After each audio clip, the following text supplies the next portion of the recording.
That one is really 3D too. Looks like it's I fun. like this. This one here, yeah, this is the Great Central Sun. I really dig that. This is a very special piece.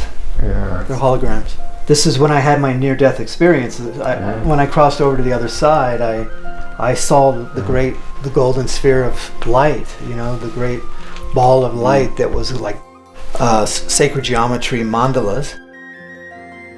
What was your near-death experience? It was the shamanic journeys that happened here in Sedona. So I was doing the flotation tank, John Lilly's work. I met John Lilly. I was very influenced by him and read all of his works, which in the flotation tank, he developed the flotation tank, the isolation tank in the 1950s. Yeah. And he was using ketamine, which is anesthesia, in combination with the flotation tank, and traveling interdimensionally, and then wrote about it in his books. And I was very intrigued about that whole experience because I was on my psychedelic shamanic path since I was a teenager.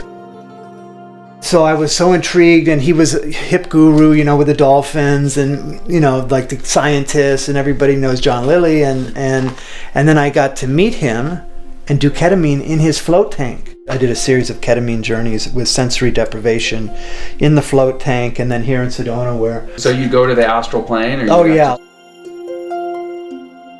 And just with eyes open, just full Technicolor virtual reality, totally traveling. Because I've had a similar experience in a sensory deprivation tanks. Where do you go? To get into the higher dimensions like that, you have to feel the love. You have to go through your heart to reach the higher planes. Yes, you have to work at it. It's not easy, but knock and the door shall be open. It's available for all. I've had some where I've gone very far and then fear has turned me back. There's been some where it's almost been hard on my body. And I felt on a body level, I was going such a high level astral traveling that I just had to snap back into my body. Couldn't take it anymore. Yeah. But as you say, you just practice. That's why they call it practice. You're in your meditation practice and you ascend through higher levels.